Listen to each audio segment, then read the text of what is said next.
উত্তরবঙ্গের জনপ্রিয় সঙ্গীত ভাওয়াইয়া এবং বাউলকে কটূক্তি করার অভিযোগে এক ফেসবুক কন্টেন্ট ক্রিয়েটরকে আইনি নোটিশ পাঠালেন মাথাভাঙা ভাওয়াইয়া শিল্পী মহলের অন্যতম সদস্য তথা পদ্মশ্রী পুরস্কার প্রাপ্ত ভাওয়াইয়া শিল্পী গীতা রায় বর্মন। ভাওয়াইয়া শিল্পী মহলের অভিযোগ, ভাওয়াইয়া বাউল গানকে ব্যঙ্গাত্মকভাবে আক্রমণ এবং অপমান করেছে জুনিয়র দেবা নামক এক কন্টেন্ট ক্রিয়েটর। এছাড়াও তাদের অভিযোগ, জুনিয়র দেবার সেই ভিডিওতে অশ্লীল মন্তব্য করা হয়েছে। নোটিশে উল্লেখ করা হয়েছে, সোশ্যাল মিডিয়া প্ল্যাটফর্মে প্রকাশ্যে এই ধরনের বক্তব্য অত্যন্ত অশ্লীল এবং আপত্তিকর। নোটিশে দাবি করা হয়েছে, উক্ত ভিডিওটি সোশ্যাল মিডিয়ায় ভাইরাল হওয়ার কারণে লোকশিল্পী, সাংস্কৃতিক কর্মী এবং বৃহত্তর জনসাধারণের মধ্যে ক্ষোভ ও অপমানের সৃষ্টি হয়েছে, যেটা সাংস্কৃতিক শিল্পকে উপহাস এবং অবমাননা করা হয়েছে।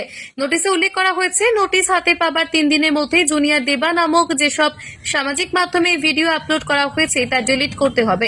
এছাড়াও রাজবংশী কামতাপুরী সম্প্রদায়, লোকশিল্পী এবং উত্তরবঙ্গের মহিলাদের কাছে অনুশোচনা প্রকাশ করে লিখিত এবং নিঃশর্ত ক্ষমা চাইতে হবে।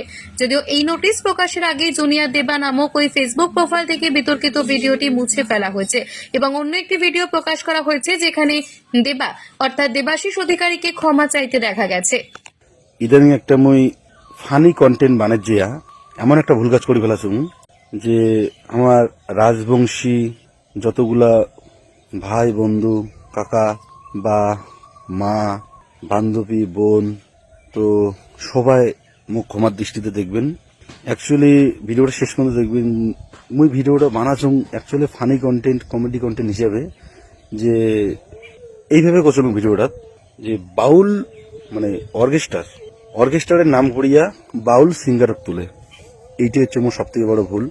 মুই জানাও না যে এই বিষয়টা রাজবংশী সমাজে বা বাউল শিল্পীদের বা ভাওয়াইয়া শিল্পীদের এতটা একটা মনে আঘাত পাবে, তার জন্য খুবই দুঃখিত।